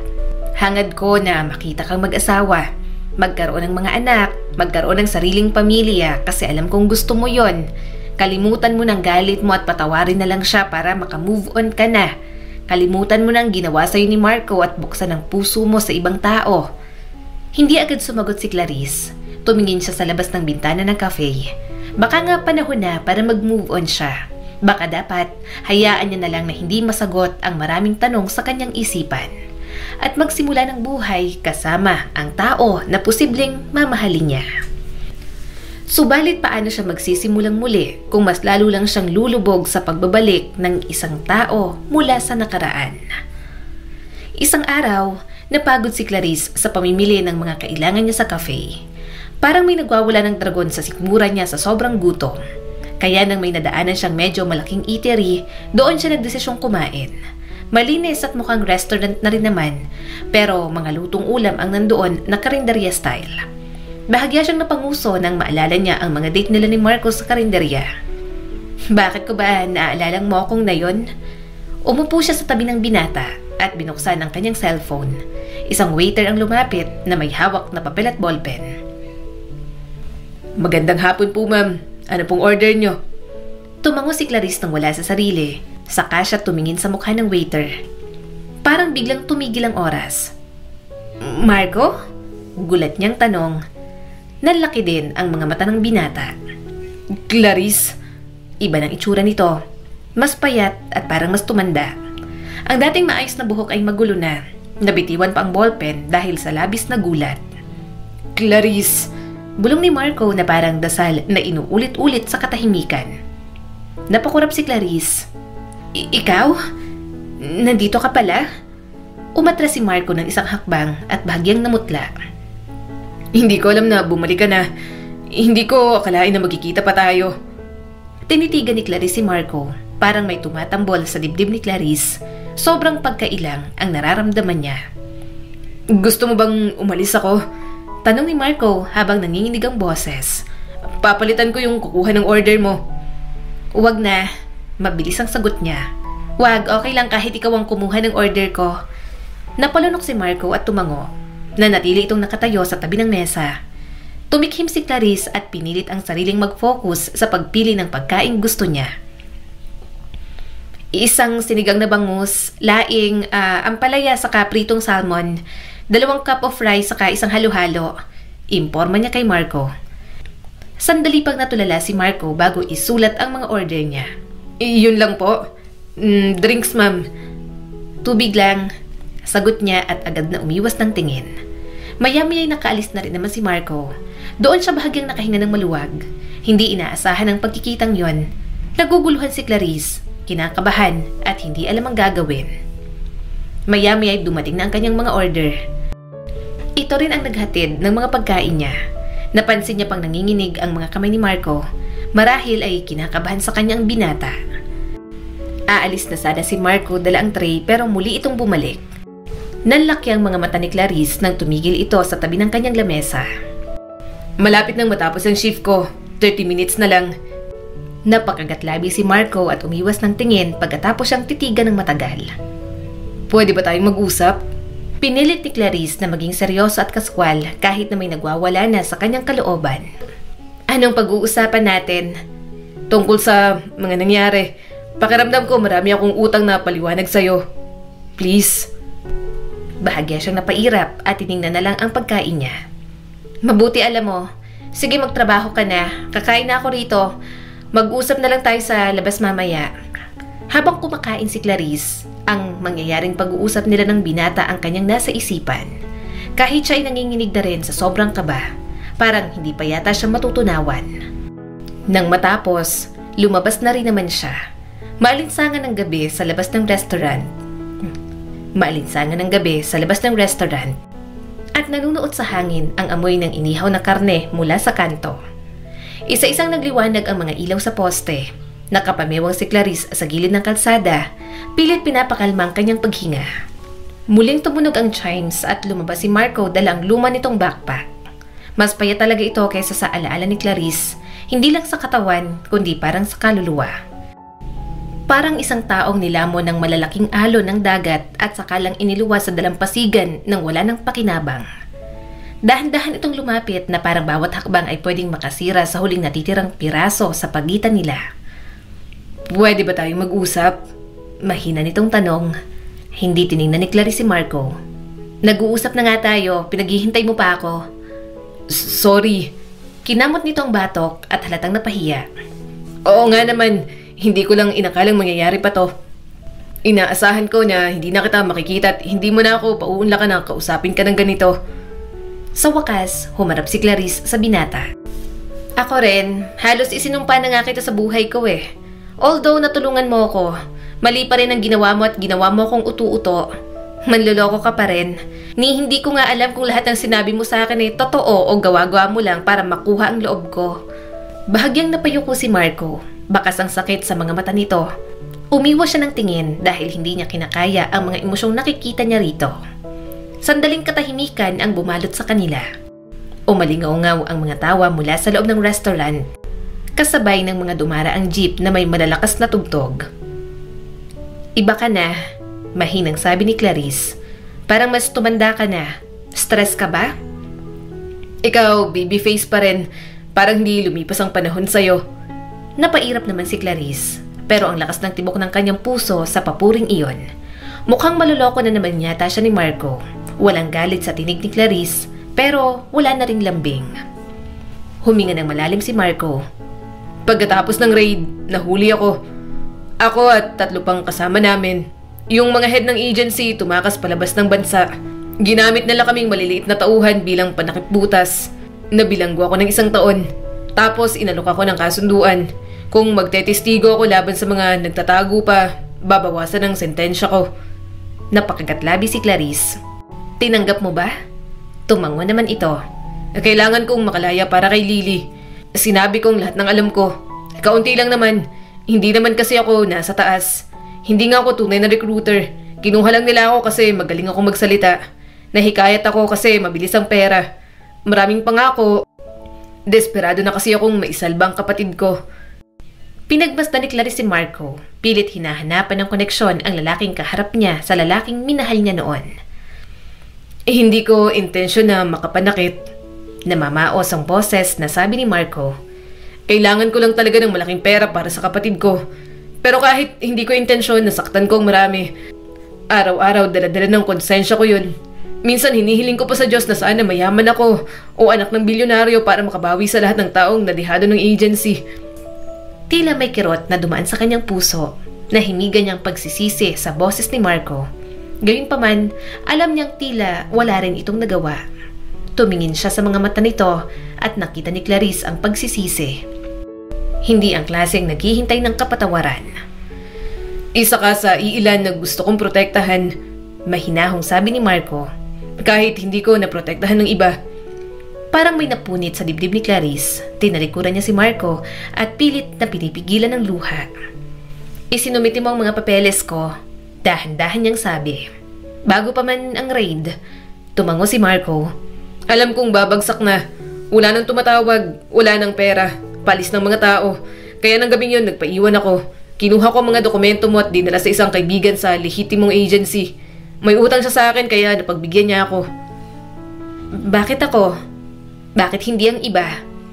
Nag-alinlangan ito pero nagsalita pa rin. Bakit hindi ikaw? Hindi mo ba talaga alam ang nararamdaman ko? O nakalimutan mo na lang dahil sa galit mo sa akin? Lumingon siya muli sa binata. May isip ko pa ba yun? Niloko mo ko. Kaya para sa akin, lahat ng pinakita mo, puro panloloko lang. Naglakad si Clarice ng ilang hakbang papalapit dito. Alam mo ba kung anong pakiramdam? Umalis akong maraming tanong sa ginawa mo dahil basta ka na lang nawala. Hindi mo lang ako niloko. Pinaibig mo rin ako. Iniisip ko kung totoo bang lahat ng nangyari pagkatapos ng halik na yon. Iniisip ko kung alin ang totoo at alin ang kasinungalingan lang. Bahagyang napayuko si Marco at namumuo ang mga luha. Sorry, naduwag ako. Hindi ko alam kung dapat kitang sisihin o pasalamatan. Puno ng hinanakit na usal ni Clarice. Hanggang ngayon, hindi ko alam. Muling lumapit si Marco sa kanya at namumungay ang mga matang tiningnan. Hindi mo kailangang patawarin ako, Clarice. Alam kong hindi ako karapat-dapat sa kapatawaran mo. Gusto ko lang malaman mong totoo. Lahat ng totoo. Pinangarap kong makita kang muli para sisihin ka at pagsabihin ka ng masasamang salita. Mariing sabi ni Clarice. Sa panaginip ko, gustong gusto kong sampalin ka. Nangungusap ang mga mata ni Marco habang tumutulo ang mga luha. Gawin mo lahat ng yan. Sampalin mo ako, sigawan mo ako, kahit ano tatanggapin ko ang galit mo nang walang reklamo. Kumuyom ang mga kamao ni Clarice. Gustong gusto niyang gawin yon. Pinangarap niyang saktan si Marco pero hindi niya alam kung bakit hindi niya magawa. Ngayon, pagod lang ako. Tugon ni Clarice sabay iwas ng tingin. Pagod na akong dalhin to. Pagod na akong magtanong sa sarili ko kung bakit kailangan mangyari lahat ng to. Pinunasan ni Marco ang mga luha. Gusto ko lang malaman mo na hindi kita nakalimutan. Pero wala akong kahit anong inaasahan. Na kahit sandali lang tayo nun, totoo yun para sa akin. Parang may bumara sa lalamunan ni Clarice. Pinipigil niya ang pag-iyak hanggang sa tuluyan na siyang mabasag. Tumulo ang mga luha niya ng mabilis at mainit na dumaloy. Galit ako sa'yo. Pinasakay mo ako sa mga kasinungalingan mo. Kung alam kong scammer kayo, hindi ko na sana hinayaan ang sarili ko na mahulog sa'yo. Akmang lalapit si Marco pero pinigilan nito ang sarili. Alam ko, sorry pero gusto kong sabihin na proud ako sa'yo. Pinapakinggan ko palagi ang podcast mo. Pangpatulog ko na nga yun. Proud ako sa lahat ng narating mo. Marahan siyang pumikit. Kung ganun, matagal nang nakikibalita sa kanya si Marco. Sinusubaybayan nito ang journey niya. Pinakikinggan ang kanyang mga hinanakit. Pagkatapos ng pag-uusap na yon, umuwi si Clarice na mabigat pa rin ang loob. Gayunpaman, nagkaroon ng kaunting linaw ang nakaraan. Kaya umaasa siyang kahit papaano makausad na siya sa ibang pahina ng kanyang buhay. Pero sa halip na makausad, mukhang mas lalong mananatili ang puso niya kung saan niya yun naiwan. Sinikap ni Clarice na hindi na bumalik sa restaurant kung saan nagtatrabaho si Marco bilang waiter. Yun nga lang, parang tadhanan na rin talaga ang gumagawa ng paraan para magkita sila. Hay, ano ba yan? Mahinang usal ni Clarice habang pinupulot ang mga kamatis at sibuyas na nahulog sa dala niyang plastik. Nabutasan pa talaga? Isa-isa niya yung pinulot. May tumulong na rin sa kanya. Nang umayos na siya ng tayo, pareho sila ni Marco na nagulat nang makitang isa't isa. Clarice, ikaw pala. Nauutal na sabi ni Marco sabay abot sa kanya ng mga kamatis at sibuyas. Namimili ka? Kumunot ang noo ni Clarice at tinanggap ang mga yon. Siyempre, ano pa bang gagawin ko sa palengke? Magpa-fashion show? May pinipigil ng ngiti si Marco, kaya mas lalo siyang nairita. Gusto mo ng tulong? Wag na. Pagtanggi niya agad. Kaya ko to, independent woman ako. Tabi dyan, dadaan ako. Tumabi naman agad si Marco. Nang maisakay niya na sa sasakyan ng mga pinamili, napabuntong hininga na lang siya. Sa sobrang dami ng tao sa palengke, hindi niya inasahang si Marco pa talaga ang makikita. Hindi lang yun ang insidente na nagkita sila. Maraming beses na at hindi alam ni Clarice kung sinasadya ba o nagkataon lang talaga. Tara ate Clarice, kwek-kwek tayo. Pag-aaya ni Julius sa kanya na para bang wala itong nabanggang old memories. Oh, bakit ang sama ng tingin mo ate? Halika na, minsan lang ako maglambing. Kapag may asawa na ako, sa asawa ko na lang yun. Si ate Karina raw munang magbabantay ng cafe. Kahit na may naaalala siya sa kwek-kwek, sumama pa rin siya kay Julius. Malungkot kasi ito dahil hindi nakapasa sa unang take ng exam. Kaya pagbibigyan niya na ang paglalambing ng kanyang bunsong kapatid. Julius, wag mo kong akbayan. Ang bigat mo. Bulalas ni Clarice. Tumawa naman ito. Ate, kailan ka kaya tatangkad? Mas mukha ka pang bata kina ate Karina at ate Mika. Anong sekreto para maging baby face? Baby face nga, wala namang boyfriend. Medyo naiinis niyang sabi. Tinawanan naman siya ng kanyang kapatid. Maya-maya ay nakarating na sila sa bilihan ng kwek-kwek. Maraming bumibili kaya naghintay pa sila. Panay naman ang pangungulit ni Julius sa kanya kaya kinikiliti niya na. Julius, wag makulit, sasapakin na kita. Malakas niyang sabi sa kanyang kapatid. Natigilan lang siya nang makita si Marco sa tabi ng cart. Mukhang katatapos lang nitong kumain ng kwek-kwek. Nagtagpo ang mga paningin nila at napabusangot nang makitang nakaakbay si Julius sa kanya. Pagkatapos nun, nagmamadaling umalis at hindi na siya tiningnan pa. Anong problema nun? Tanong ni Clarice. Tumingin sa kanya si Julius. Sino yun ate? Si Marco? Nanlaki ang mga mata nito. Yung scammer na in love ka at patay na patay ka? Hindi ka pa nakaka-move on sa kanya, di ba? Sinamaan niya ng tingin ang kanyang kapatid. Anong pinagsasasabi mo? Manahimik ka na nga. Huwag kang chismoso Naka-move on na ako ron sa maloloko na yon. Tumawa naman ng mapangasar si Julius. Mahal ka pa rin yata nun, Ate Clarice. Sama ng tingin sa akin. Akala yata magjowa tayo. Ang seloso naman ang mahal mo. Mahina niya itong kinurot sa tagiliran. Napailing na lang siya. Ayaw niyang masyado pang isipin si Marco. Kung nagsiselos man ito o hindi, wala na siyang pakialam. Kahit magselos ito hanggang mag-violet, wala na siyang pakialam. Isang hapon, nakatayo si Clarice sa likod ng counter. Amoy kape at caramel ang paligid na hinaluan ng tunog ng biscotti na kinakain ng ilang natitirang customer. Biglang tumunog ang chime sa pintuan. Napatingin siya at nakitang isang dalagang pumasok. Suot nito ang kupas na college uniform. Ngumiti si Clarice. Hi! Welcome! Lumapit ang dalaga sa counter, tumigil sa harap ng laminated na menu. Huminga ito ng malalim. Hi, pwedeng pong magtanong kung magkano po ang maliit na caramel frap? Tiningnan ni Clarice ang presyo, 120 pesos. Naghalongkat ang dalaga sa kanyang coin purse habang nakakunot ang noo. Inilabas ang mga barya. Namulang pisngin ito sa hiya. Pasensya na po, mga barya na lang po kasi ang natira sa pera ko. Tiningnan ni Clarice ang mga bariyang nakakalat. Alam mo, libre na lang. Huwag mo nang bayaran. Nanlaki ang mata ng dalaga. Po? Pero bakit po? Dahil naranasan ko na rin yan. Mahinang sabi ni Clarice. At gusto ko rin na mapagaan ang loob mo kahit papano. Parang Pasko kung makangiti ang dalaga. Salamat po. Salamat po talaga. Habang nakatalikod si Clarice para gawin ang order nito, nagtanong siya. Anong pangalan ang ilalagay ko sa cup? Sumagot naman ito. Marco? Huminto ang kamay ni Clarice. Pasensya na. Ano yon? May recognition sa mga mata ng dalaga. Ibig kong sabihin, Lily po. Lily ang pangalan ko. Marco po ang kuya ko. Siya ang dahilan kung bakit po ako nandito, actually. Dahan-dahang isinulat ni Clarice ang Marco sa cup. Habang ang puso niya kumakabog sa dibdib.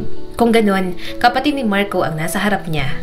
Ang kapatid nitong may sakit noon na ngayon ay normal na at mukhang nagpapatuloy na sa buhay. Tumingin si Lily sa sariling kamay. Nakikinig po siya ng podcast mo linggo-linggo.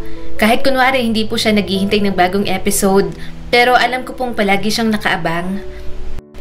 Napalunok si Clarice. Hindi ko alam na nakikinig pa rin siya.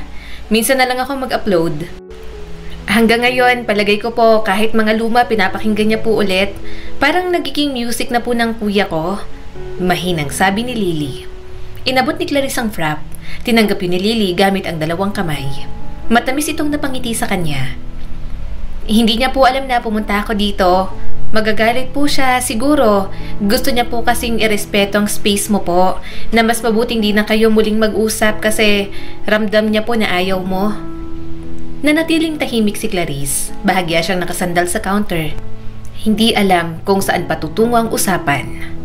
Gusto ko lang naman pong magsabi. Patuloy ni Lily. Hindi mo po kailangang sumagot. Gusto ko lang pong malaman mo. Huminga ng malalim si Clarice. Malungkot po ang kuya ko. Mahina nitong sabi. Ramdam ko po na nabubuhay na lang po siya para sa akin. Wala na pong kulay ang buhay ni kuya. Kahit ngumiti o tumawa pa po siya, nararamdaman ko pong lungkot na pilit niyang tinatago. Para po sa akin, miserable po ang kuya ko. Tumingin si Clarice sa ibang direksyon at pinipigilan ng mga luha. Ayaw niyang maapektuhan sa mga sinasabi nito. Pero yon at naiiyak na siya kaagad. Kinikwento kanya na parang parte ka rin po ng buhay niya. Dagdag ni Lily. Pero hindi siya umaasa. Tinanggap niya na baka hindi mo po siya mapatawad. Na nasira niya na yung tiwala mo. Naramdaman ni Clarice ang pagkislot sa dibdib niya. Napapikit siya sa gilid ng counter. Parang gusto niya na lang patigilin ang dalaga sa pagsasalita. Gusto ko lang po siyang maging masaya. Halos pabulong na hiling ni Lily. Kaya po ako pumunta. Baka may mabago, baka may mabuksan. Hindi ko alam. Marami na po siyang isinuko para sa akin. Halos siya na po ang tumayong magulang ko. Pinilit niya po ako na mabuhay pa. Kaya kahit ano po, ginagawa niya. Mali po ang ginawa niya pero hindi naman po talaga siya masamang tao. Pagkatapos ng mga sinabi ni Lily, Mas lalong hindi natahimik si Clarice. Hindi niya itatanggi sa sarili. Mahal niya pa rin naman talaga si Marco. Gayunpaman, marami pa rin talaga siyang doubts at pag-aalala. Anak, baba ka, may ipapakilala ko sa'yo. Saad ng kanyang ina. Napabuntong hininga si Clarice at bumaba na nga. Nadatnan niya ang isang lalaki roon. Anak pala ng kumare ng kanyang ina si Harold. Seaman at kabababalang ng barko. Mukhang nerereto sa kanya, pero hindi naman niya mapusuan. Ano, kumusta anak? Pasado ba sa standards mo? Naghahanap na rin daw yun ng mapapangasawa. Baka manligaw na rin kung matipuhan ka, sabi pa ng kanyang ina. Nagkibit balikat si Clarice. Hindi ko po alam, Nay.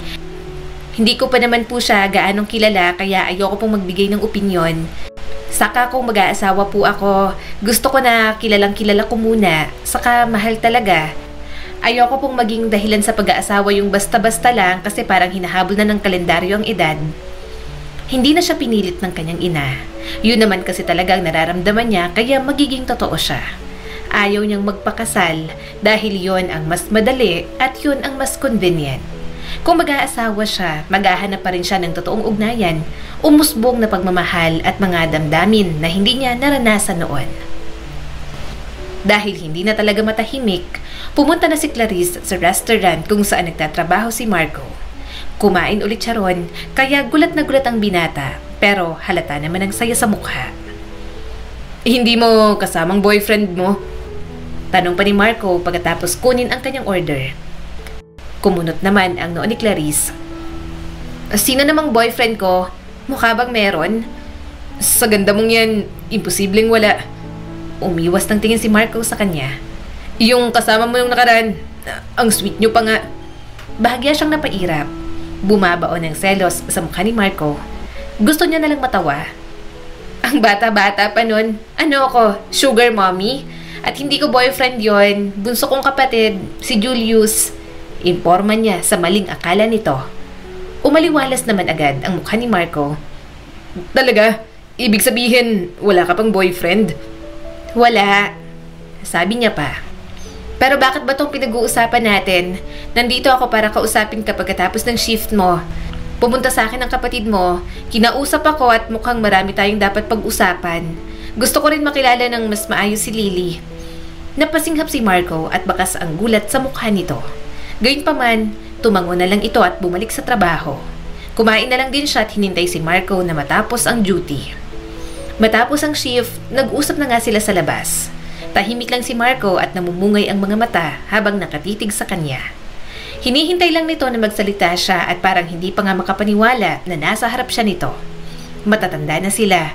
Pwede na ngang mag-asawa si Clarice. Stable na rin naman ang buhay niya.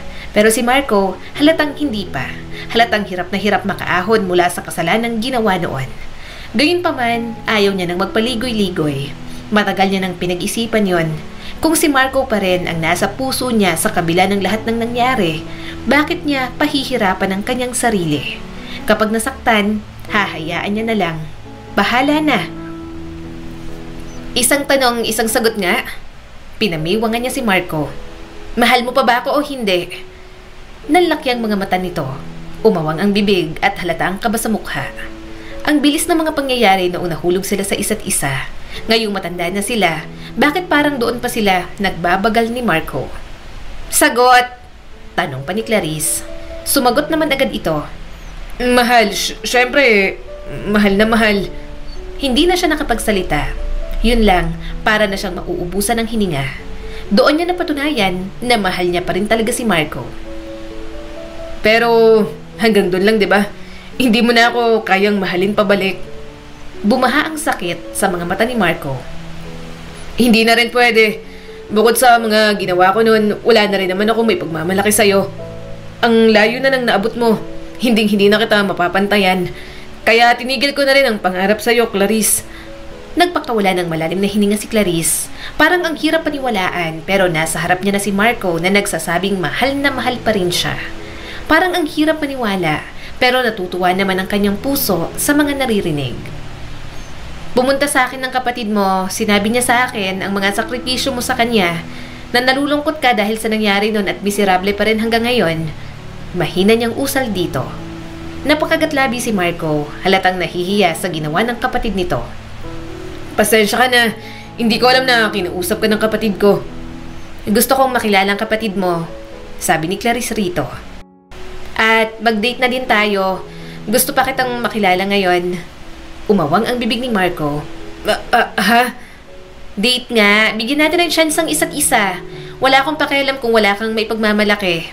Saka bakit? Ang pagpapaaral mo kay Lily, ang paglaban sa buhay para makasurvive ang kapatid mo, hindi pa ba enough para ipagmalaki? Nangislap ang luha sa mga mata ni Marco, para bang nagkaroon ng liwanag ang buhay nito sa isang iglap. Mahina itong tumawa at mabilis na pinunasan ang mga luha. Sige, ipapakilala kita sa kapatid ko at oo, mag-date tayo, Clarice. Mataman niyang tiningnan si Marco. Hindi niya alam kung tama bang desisyon niya. Pero ipapanalangin niya na lang sa Diyos na sana hindi siya magkamali. Na sana karapat-dapat talaga si Marco sa pangalawang pagkakataon. Hi, Ate Clarice. Pumunta ka. Akala ko nagdidelirio lang si Kuya Marco nang sinabi niyang bibisita ka rito sa bahay namin. Masiglang sabi ni Lily habang umuupo sa tabi ni Marco. Pumunta ako kasi binigyan ka ng chance ang kuya mo at gusto rin kitang mas makilala pa. Palagi kanyang binabanggit sa akin noon. Sagot ni Clarice at matamis na ngumiti. Matagal na akong curious tungkol sa'yo. Tumawa naman si Lily, tumayo at inihain na ang mga niluto nitong pagkain. Masaya po ako na nakita kita dito sa bahay namin, Ate Clarice. Dito ka na kaya habang buhay, tabi na lang kaya kayo ni kuya. Lily! Saway agad ni Marco sa kapatid nito. Maya-maya'y pinaupo na siya ng mga ito. Napangiti si Clarice sa amoy ng chop suey at pritong bangus. Simple lang pero nakikita niya ang saya sa mga ito, lalo na sa mga mata ni Marco. Habang kumakain, walang tigil sa pagdaldal si Lily. Alam mo, bungad ni Lily habang sinasawsaw ang ulam nito. Sinabihan ako ni kuya na huwag ka nang banggitin kapag nag-uusap kami. Bitter kasi siya tapos hindi na talaga umaasa na may chance pa kayo. Pero nandito ka na rin, kaya po din ako magpasalamat. Salamat sa pag-inspire sa kuya ko, sa pagpapatawad mo kahit papano. Napatingin si Clarice kay Marco. Halos hindi pa ito kumakain. Mas abala pa kasi sa pagmamasid sa kanya kaysa sa pagkain. Ayoko na rin naman na may kinikimkim na galit sa puso ko. Tugon naman ni Clarice. Habang masayang nag-uusap, nakikita niya kung paanong maalaga si Marco sa sarili nitong kapatid. Bahagya siyang napangiti. Mahalaga sa kanyang pagtrato nito sa kapatid dahil doon niya nakikita kung paano siya tatratuhin kapag sila na lang dalawa. Salamat talaga sa pagbibigay ng pagkakataon sa akin, nakangiting sabi ni Marco. Hindi na ako karapat-dapat sa'yo, pero binigyan mo pa rin ako ng chance. Marahang tumango si Clarice. Hindi niya alam kung anong mangyayari, subalit susugal na lang din siya. Minsan lang siya magmahal ng sobra, kaya gagawin niya ng sigurado. Lumipas ang mga araw, nagsimula ang ligawan nila ni Marco. Nakikita niya kung gaano ito kasaya na muli siyang makausap at maiparamdam na mahal siya nito. Nalaman na rin ng kanyang pamilya ang tungkol sa pagbibigay niya ng chance kay Marco. Nagdududa pa ang kanyang nanay pero may tiwala naman ito sa kanyang mga desisyon. Hindi kalaunan, sinagot niya na rin naman ito. Nang makagraduate si Lily, pareho silang masaya ni Marco. Nang umiyak ito sa lahat, umiyak din siya. Ramdam ni Clarice lahat ng lungkot, sakripisyo at saya na mayroon si Marco. Napakunot noo si Marco habang sumisilip sa loob ng sobre na ibinigay niya. Ano to? Puhunan, sagot ni Clarice, para nag-aabot lang siya ng listahan ng mga bibilhin sa palengke. Para sa pangarap mong negosyo. Napakurap si Marco. Binibigyan mo ako ng pera? Nag-e-invest ako sa kinabukasan mo, nakangiting sabi ni Clarice. Alam niyang nahihirapan itong maghanap ng mas maayos na trabaho dahil sa bad records. Kaya naman, gusto niyang tulungan itong magkaroon ng negosyo. Partner niya si Marco at gusto niyang mag-grow ang kanyang boyfriend katulad niya. Ibinalik nito ang sobre sa kanya. Clarice, hindi ko ito matatanggap. Ayokong isipin mo na... Hindi ko iniisip yon. Inabot muli ni Clarice ang sobre. Hindi to awa, Marco. Naniniwala ako sa iyo na may magagawa ka pa sa kabila ng mga nagawa mo noon. Gusto kitang tulungan, gusto kong maniwala kasi ako ang girlfriend mo. Palagi kang nai-insecure sa ibang tao dahil may mas narating sila kesa sa'yo. Dahil mas bagay sila sa akin kesa sa'yo. Ayoko ng ganun, Marco. Gusto kong iangat mo ang sarili mo. Namuo ang mga luha ni Marco. Pero malito, ako dapat ang nagbibigay sa'yo. Bahagyang umiti si Clarice. Bakit? Dahil lalaki ka? Magtayo ka ng kahit ano, ipakita mo sa akin na yung lalaking minahal ko, na mahal ko pa rin, ay kayang-kayang bumangon ulit. Bumagsak ang mga luha ni Marco. Hindi mo kailangan gawin to. Hindi ko kailangan ng mayaman, Marco. Hinaplos niya ang mukha ng boyfriend niya. Ang kailangan ko, mabuting tao, mabuting asawa na sasamahan ako sa hirap at ginhawa. Yun lang. Gamit ang pera, nagkaroon na nga ng sariling negosyo si Marco. Nagkaroon ito ng ilang unit ng jeep hanggang sa dumami ng dumami. Lumago na rin ang lumago at hindi rin nagtagal, kinasal na rin naman silang dalawa. Lumipas ang mga taon, hindi sa gitna ng engrandeng selebrasyon, kundi sa banayad na ritmo ng totoong buhay. Maaga pa lang, gising na sila. Si Clarice nagbibig sa cafe habang si Marco naman nagdi-deliver para sa bago nilang tindahan ng bigas. Wala nang matalim na sulok ang pagmamahala nila. Kapag nagkaroon man ng away, mas tahimik na. Hindi na natatakot si Clarice na maiwan at hindi na natatakot si Marco na hindi ito sapat. Natutunan nilang manatiling magkasama sa katahimikan kapag wala nang masabi at tumawa na lang sa kaguluhan kaysa magturuan kung sino ang may kasalanan. Isang gabi, nakaupo si Clarice sa labas ng kanilang bahay. Pinapanood si Marco na tinutulungan ang anak nilang lalaki na magpintura ng ginawang bahay-bahayan para sa ibon. Dati, takot kang masabihang mahina ka. Mahina niyang sabi. Hindi tumingin si Marco. Dahil akala ko, kailangan kong may patunayan sa mundo, sa'yo. At ngayon, sumulyap ito kay Clarice habang steady ang kamay na ginagabayan ang nagpipinturang anak. Ngayon, gusto ko lang maging kapayapaan mo. Ngumiti si Clarice at punong-puno ang puso. Kahit tawagin ka pa ng mundo na manloloko, Marco, hari pa rin ang nakita ko. Makalipas man ng ilang taon, naging mas matatag pa ang pagsasama nila. Ngayon, matatanda na sila at nakatayo na ang anak nilang babae, suot ang sarili nitong wedding gown. Hindi siya nagmadali, bulong ni Marco habang nakaakbay kay Clarice. 5 taon din bago sila nagdesisyon na magpakasal. Ngumiti si Clarice, nakita niya sa atin paano maghintay, paano magmahal nang hindi nawawala ang sarili.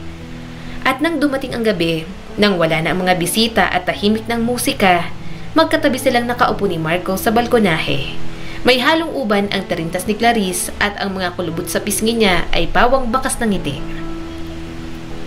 Sinabi mo sa akin na hari ako para sa'yo. Hindi ko maintindihan nung una pero ngayon alam ko na. Hindi mo ako tinuring na mababa kahit walang-wala ako nung nagsisimula pa lang tayo. Hindi mo ipinamukha sa akin na ikaw ang provider. Sa halip, tinulungan mo akong iangat ang sarili ko. Kaya ngayon, parang kaya kong maghari sa pamilya natin. Mabuting hari na kailangan mo at ng mga anak natin. Marahang sabi ni Marco sa kanya. Hinawakan ni Clarice ang kamay ng kanyang asawa at marahang pinisil. Nagtiwala siya dahil mahal niya ito. Nagtiwala siya at muling sumugal kay Marco kaya hindi niya pagsisisihan yon. Salamat sa Diyos na muli silang pinagtagpo, muling binigyan ng pagkakataon ang kanilang pag-ibig. Ang kwento din na Clarice at Marco ay nagtuturo sa atin na ang pag-ibig kahit sugatan ay kayang maghilom kapag sinabayan ng pagpapakumbaba, katapatan at panahon. Ipinapaalala nito na ang kapatawaran ay hindi tungkol sa paglimot sa nakaraan, kundi ang pagpiling makita ang paglago ng isang tao sa kabila ng kanyang mga pagkakamali. Muli, ako po si Skyler Guro at sana may bago na naman kayong natutunan sa kwento natin ngayon. Maraming salamat po.